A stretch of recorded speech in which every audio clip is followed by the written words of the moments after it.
Mesdames, Messieurs, bonsoir, bienvenue à Entretien.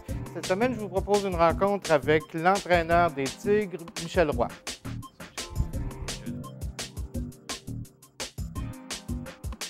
Natif de Fort-Coulonge, Michel Roy travaille depuis de nombreuses années comme planificateur financier. Véritable passionné de sport, il fonde en 2002 le programme de football à l'école secondaire Hormidas-Gamelin. Depuis 3 ans, il siège à la Commission des loisirs, des sports et de la vie communautaire de la ville de Gatineau en tant que représentant de l'Est. Michel Roy, évidemment, sur la planète football en Outaouais, on vous connaît comme Coach Roy, l'entraîneur des Tigres depuis de nombreuses années. Un entraîneur dynamique et émotionnel aussi sur le bord des lignes quand on vous voit. Là, on voit toute votre passion. Mais on avait envie ce soir de connaître un petit peu l'homme derrière l'entraîneur. Alors, si on commence, on disait dans la mini-biographie que vous êtes natif de Fort-Coulonge. Oui. Mais vous vous êtes établi ici avec votre famille là, assez tôt. Donc, Buckingham, c'est votre secteur, c'est votre coin. C'est mon chez moi, ça c'est clair.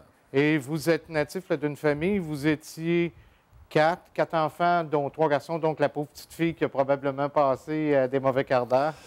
Bien, nous, évidemment, nous, on est 4 garçons chez nous. Moi, je suis le deuxième plus vieux. C'est comique parce que mes frères sont tous blonds avec les yeux bleus, alors c'est un signe de mon adolescence, quoi. Un signe de votre adolescence. Votre père était camionneur, oui. Votre mère était à la maison. Oui. Quelles valeurs vous ont été transmises par vos parents? Vous savez, nos parents, mes parents, moi, étaient quand même... Mon père était camionneur. On ne le voyait pas souvent, mais c'est un monsieur qui avait des valeurs tout à fait exceptionnelles. C'est un homme honnête, un homme très intègre, évidemment extrêmement travaillant. Je pense que c'est des valeurs qu'on a été chercher de mon père. Ma mère, elle, avait le job le plus difficile de rester à la maison avec 4 garçons, avec 1 an de différence et assez actif. Puis c'est une madame qui est excellente au niveau communication. C'est une bonne amie. Quand on a frappé l'adolescence, c'est une personne qui était toujours avec nous, qui nous donnait vraiment des chaînes de communication extrêmement ouvertes avec elle. C'est fort agréable. Et ce que j'ai compris de vous, c'est que vous étiez un enfant actif, un enfant là, qui voulait bouger, qui bougeait beaucoup. Vous participiez à toutes sortes de sports, même s'il n'y avait rien vraiment d'organisé au moment où vous étiez plus jeune. Bien, moi, quand j'étais plus jeune, c'est comique, j'ai appris à parler avant de marcher. Soit que j'étais un jeune homme paresseux ou, en tout cas, j'avais la parole facile. J'ai joué beaucoup de sports dans ma jeunesse. Évidemment, du hockey, du baseball, même du football. Ces choses-là ont quand même pris fin quand j'ai déménagé à Buckingham, parce qu'en bout de ligne, tu es un petit nouveau, tu ne connaissais pas vraiment qu'est-ce qui se passait, tu n'avais pas d'amis, etc. Mais j'ai toujours été quand même très, très actif au niveau sportif, ça c'est clair. Et vous disiez que ça avait eu des choses plus organisées quand vous étiez adolescent. Vous auriez probablement, et de 1, continué l'école, et de 2, avoir eu probablement une adolescence moins rock'n'roll, parce que c'est comme ça que vous la décrivez, votre adolescence. Bien, vous savez, qu'est-ce qui s'est passé? À l'adolescence, il y avait moins de sport organisé. Puis, en bout de ligne, quand tu es un adolescent, tu ne sais pas trop quoi faire. Alors, s'il y a eu, je pense, plus de sports organisés, dont le football, il y avait une petite ligue de baseball, il y avait un petit peu de hockey, mais c'était vraiment des sports qui n'étaient pas nécessairement accessibles à tous. Alors, c'est certain, nous, au niveau adolescence, laisse pas du temps libre à un ado parce que plein de choses peuvent arriver. Moi, je ne l'ai jamais caché. J'ai eu une adolescence assez animée. Surtout rendu à Polyvalente à Buckingham, j'ai tombé dans une foule plus ou moins, sans mettre la blâme sur les autres, évidemment. Écoute, on a eu évidemment des problèmes de consommation, on a eu... mais il n'y avait rien d'autre à faire, c'est pas compliqué. Excusez l'expression, mais on s'emmerdait purement et simplement. D'où un peu vient ma passion, ma motivation pour mettre en place le programme des Tigres qu'on voit aujourd'hui. Mais vous savez, sans mettre la blâme sur le fait qu'il n'y avait rien à faire, non, on a eu une adolescence assez animée, merci, oui. Évidemment, on est à la fin des années 70. Ouais. Un homme qui est important dans votre vie, avec le recul, parce qu'au moment où les événements se sont passés, Richard Bessner, qui a... si vous nous racontiez un petit peu ce que Richard Bessner a fait pour vous dans votre vie. C'est comique. Vous savez, moi, dans mon adolescence, évidemment, j'étais extrêmement bon à l'école, mais qu'est-ce qui arrive? On a commencé peut-être un peu à consommer des choses qu'on ne devait pas. Puis, une chose attire une autre, puis plein de choses qui s'est passé. On était rendu dans un engrenage qui était quand même assez gros. Puis vraiment pas dans la bonne direction tu veux t'enligner comme jeune homme. Alors, qu'est-ce qui s'est passé, évidemment, quand tu es dans un monde de consommation et peut-être trafic aussi à ce moment-là? M. Richard Besnard, qui était policier à la Sûreté du Québec, c'est comique que je le rencontre de nos jours. Puis je pense que c'est un homme que je dis toujours merci, tu as sauvé ma vie. En réalité, quand il m'a arrêté d'être actif dans ce monde-là, je pense que c'est la chose qui était la meilleure chose qui a pu m'arriver. Sans faire mon taf, j'ai eu peur. Ça me donne une chance de réfléchir un peu sur qu'est-ce que je voulais faire de ma vie. Moi, j'ai été un peu chanceux dans le sens que j'avais la capacité de faire une auto-analyse. Puis, qu'est-ce que les jeunes ne comprennent pas de nos jours, c'est que tu vas être un adulte longtemps. Ouais. Alors, les choix que tu fais à l'âge de 15 ans, 18 ans, 20 ans vont faire un impact dramatique sur le restant de ta vie adulte. Alors, moi, j'ai eu un recul quand M. Besnard m'a sorti un peu de ce monde-là. J'ai eu la chance quand même de prendre un pas de recul puis vraiment repartir dans la bonne direction. Mais avec l'expérience, le bagage d'expérience que j'avais déjà accumulé, je pense que ça m'a aidé à dealer avec plusieurs aspects de ma vie actuelle. Ça, c'est clair. Et d'aider les jeunes actuellement parce que vous n'avez jamais renié ce que vous avez vécu, mais vous êtes aussi en mesure de comprendre ce que les jeunes peuvent vivre aujourd'hui. Suite à ça, en fait, premier emploi, vous avez commencé à travailler au camp Air-au-Bois. Ouais. Et vous étiez là aussi beaucoup en contact avec les jeunes. Comment le camp Air-au-Bois est arrivé? Comment vous vous êtes retrouvé à travailler là-bas? Après mon aventure avec M. Besnard Inc., j'ai eu tu étais en mode, qu'est-ce que tu veux faire de ta vie? Alors, on m'a approché sur un projet de construction à la base de plein air des Outaouais qui s'appelle maintenant camp Air-au-Bois, pour un genre de projet de, je pense, que c'était 6 mois. Moi, j'ai vu ça comme une opportunité vraiment de sortir un peu de mon milieu, m'éloigner un peu de la vie que j'avais connue depuis plusieurs années. Alors, ça aussi, je pense, ça l'a aidé énormément à partir de là, on a eu quand même des projets de construction. La première chose que j'ai su, je me suis ramassé directeur général adjoint. Puis, vous savez, j'ai toujours été extrêmement travaillant, assez ambitieux. Surtout quand tu as l'esprit un peu plus clair, ça te permet de faire de bons choix. J'ai passé tout près de 7 ans de ma vie dans cet environnement-là. C'est là que j'ai connu ma conjointe. J'ai eu la chance de travailler avec des personnes extrêmement solides au niveau gestion. Il y avait des membres du conseil d'administration, des très hauts fonctionnaires, même un était psychologue. Alors, ils ont reconnu quand même certaines valeurs que j'avais comme personne. Puis, j'ai appris beaucoup de ces personnes-là. Quand on mentionnait tantôt regret, Dieu sait que j'aurais eu l'opportunité d'en avoir plusieurs, mais j'ai aucun regret. Je pense que c'est un... ça fait, tu sais, tes expériences passées, ça fait partie de qui tu es comme personne. Et à 25 ans, vous vous êtes retrouvé comme directeur général du camp Air-au-Bois. Évidemment, avec toutes les responsabilités que ça implique, vous le disiez, vous avez rencontré votre conjointe, Lucie, à ce moment-là, les enfants qui sont arrivés au moment où vous étiez au camp Air-au-Bois. Oui, exactement. Toujours? Vous savez, c'est un travail que nous avions autour de 50 employés 12 mois par année. C'est évidemment, durant l'été, c'était plus... Alors, tu sais, tu as 25, 26 ans, puis tu as une cinquantaine d'employés. J'ai l'expression, tu as tendance à être fantasme un peu. Mais bref, je savais qu'est-ce que je voulais. J'avais quand même un bon sens de l'analyse. Puis quand je mentionnais tantôt le fait que la consommation, ça faisait partie du passé, tu as l'esprit pas mal plus clair. Alors, j'ai eu beaucoup de succès. Mais quand nous avons décidé d'avoir un enfant, c'était plus un environnement, ça 7 jours sur 7, extrêmement isolé. Alors, c'est là qu'on m'a proposé d'entrer dans les services financiers. Alors, c'est un changement dramatique de monde, qu'on peut dire, plein air, peace and love, semi-grano, à un monde des services financiers. Alors, c'est un monde très, très, très différent. Quel genre d'études ou quel genre de formation vous avez dû suivre là, pour devenir conseiller financier? Bien, moi, j'ai fait quand même plusieurs cours universitaires pour devenir planificateur financier. Puis vous savez, dans mon domaine, même à 50 ans, je prends encore des cours de perfectionnement. C'est un domaine qui est en pleine évolution. Alors, j'ai dû bûcher parce que quand ça fait longtemps que tu n'as pas étudié, puis quand ça fait longtemps que tu n'as pas...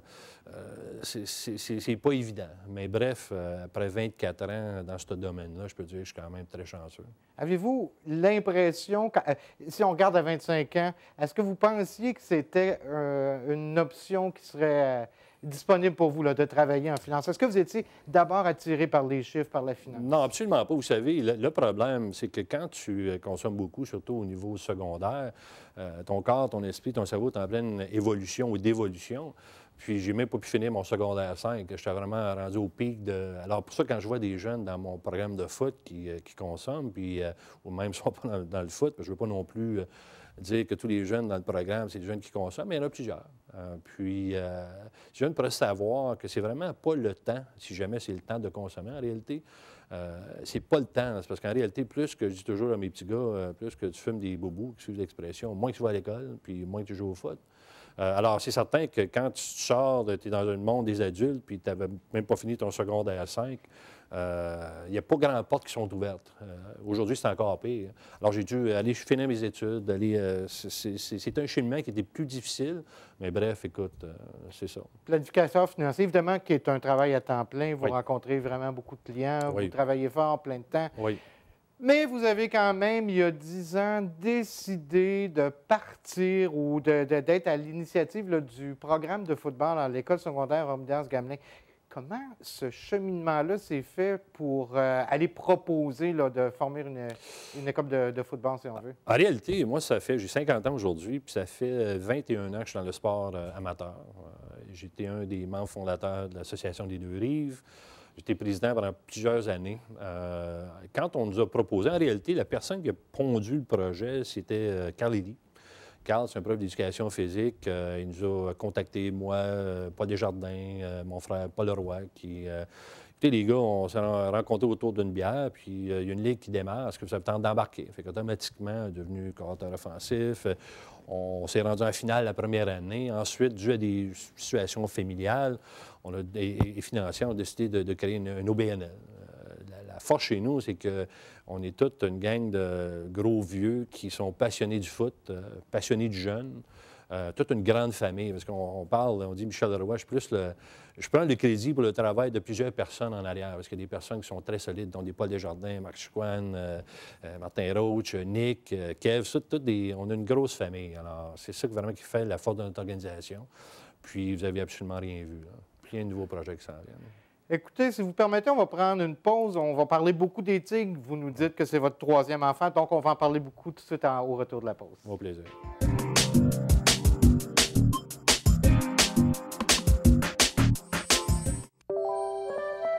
Mon nom est Juliette. Je fais partie des amputés de guerre. Je suis une vainqueur. Je l'ai commencé quand j'étais toute petite. Je parle à des personnes qui veulent savoir c'est quoi. Et je dis que je suis née comme ça. J'ai une prothèse qui remplace mon bras. Des questions? Qu'est-ce que tu as comme prothèse? J'ai une prothèse avec des fleurs et un papillon et une autre fleur. Et j'ai une prothèse avec des poissons. 3 poissons. Est-ce que des fois ça fait mal, une prothèse? Pas du tout. Mettre une prothèse à Juliette, c'était parce qu'on voulait qu'elle soit autonome. Être autonome sur ses loisirs, jouer à poupée, faire du vélo, sur sa réalité d'enfant de 6 ans. Il faut faire confiance aux forces de notre enfance. Les amputés de guerre, c'est ça que ça nous permet. Je comprends maintenant, quand on dit des vainqueurs, ça pourrait pas être autre chose que vainqueurs.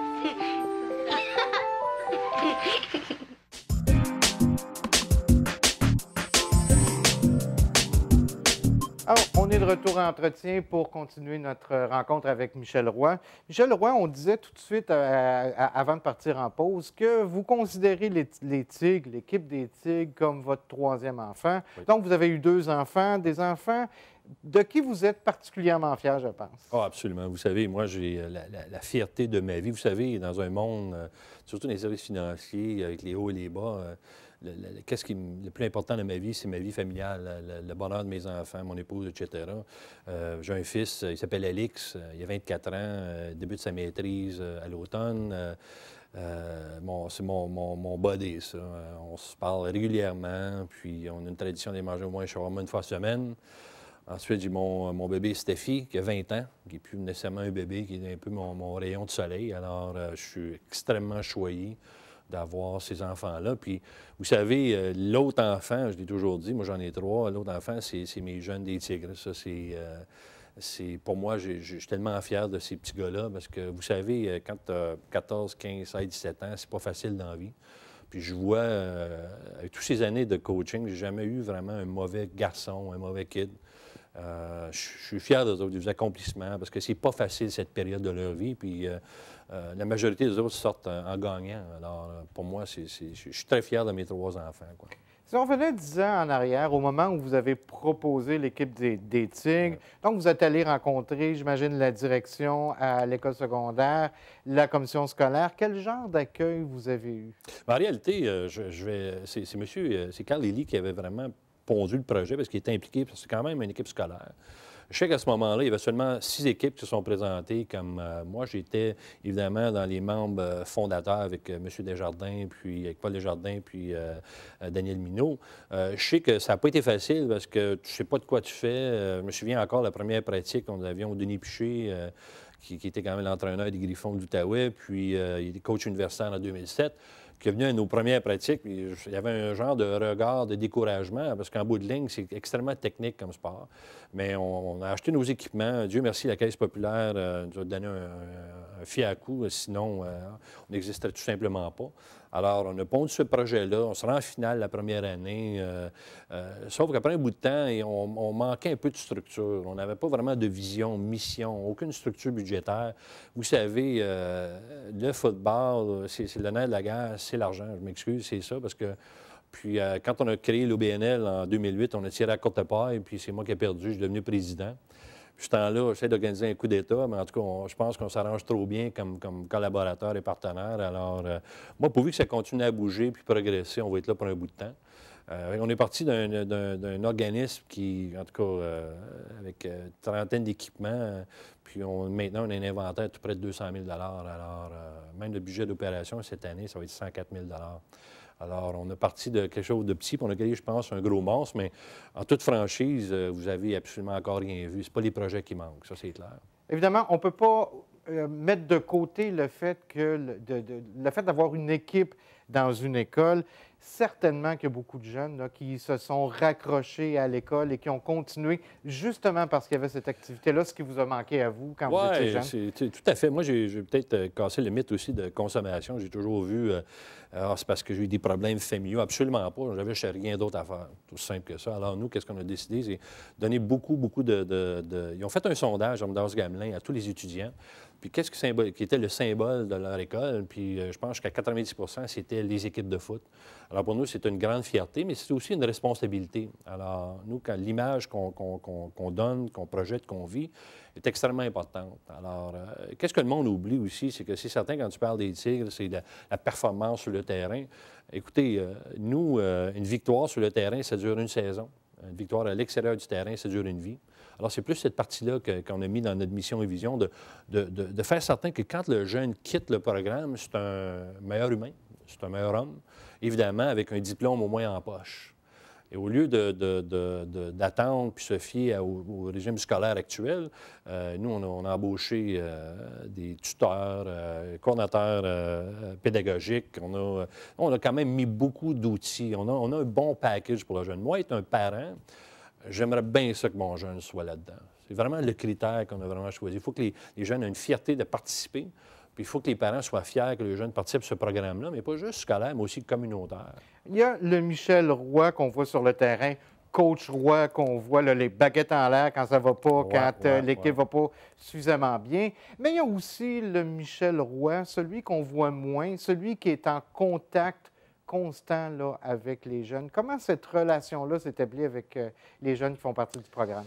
Vous savez, au départ, c'est certain que sur le terrain, je suis un gars extrêmement passionné avec la majorité de mes partenaires.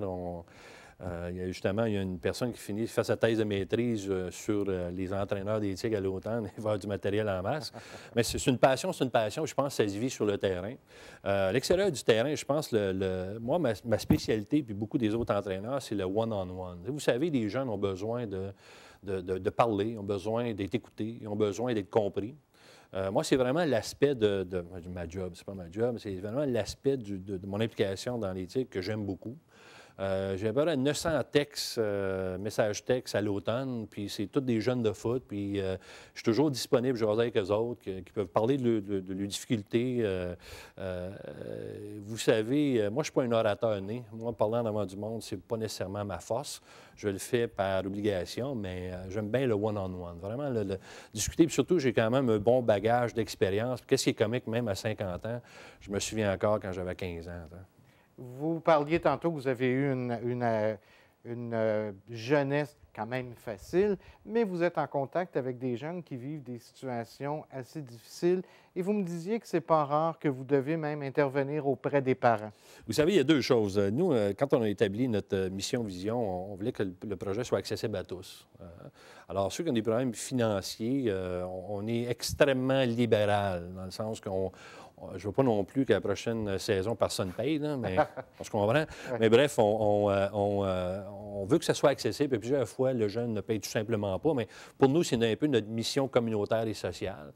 Souvent, par contre, je suis un partenaire. On est tous des partenaires. Fait qu'on passe beaucoup de notre temps à discuter avec les parents. Souvent, les parents nous appellent. Est-ce que tu peux parler à tel et tel, mon gars? Parce qu'ils t'écoutent des fois plus souvent ou plus que nous. Alors, nous, ça nous fait un plaisir d'intervenir puis jaser avec le parent, faire sûr qu'on travaille vraiment en collaboration pour le bien du jeune. Parce que je pense que ça se fait sur le terrain, à l'extérieur du terrain et surtout à la maison. C'est pour ça qu'on établit nos profils psychologiques pour les plus vieux, où on s'engage à rencontrer le jeune et leurs parents à l'automne. Vraiment une discussion franche sur de quelle façon qu'on peut améliorer ou travailler sur l'attitude et le comportement du jeune. Et vous avez même décidé de faire des profils psychologiques des entraîneurs. Vous avez un petit peu peur de ce qui peut en sortir, Michel Roy? Absolument pas. Vous ne pouvez pas améliorer si vous ne savez pas c'est quoi votre point faible. Alors, pour nous, on a vu ça, on a eu cette opportunité-là, on a rigolé un peu et beaucoup de discussions qui s'en viennent à ce niveau-là. Mais je pense qu'en tant qu'organisation, on a tous vu ça de une bonne façon de s'améliorer. Si on le fait pour le jeune, je pense qu'on va faire la même chose pour nous. Moi, je suis convaincu que seulement de bonnes choses vont sortir de ça. Évidemment, vous nous avez dit tantôt qu'il y a plein de nouveaux projets qui s'en viennent. Je ne peux pas enlever mon chapeau de journaliste et vous demander qu'est-ce qui s'en vient pour les Tigres. Bien, nous qu'est-ce qu'on regarde? Et c'est certain qu'on est on a quand même atteint la maximum de notre capacité au niveau infrastructure.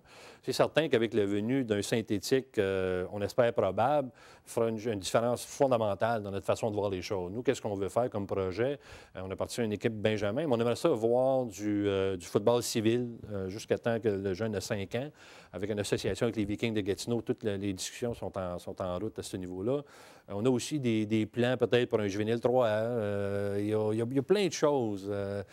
Vous savez, ce n'est pas les idées qui manquent. Qu'est-ce qui est agréable? C'est parce que tous mes partenaires, on a beaucoup de plaisir à pondre ces projets-là puis les mettre en place. Puis vous savez, je suis très enthousiaste, mais je pense que c'est plus contagieux avec tous les gars qu'on travaille ensemble. On est assez créatifs après un bout de temps, quoi.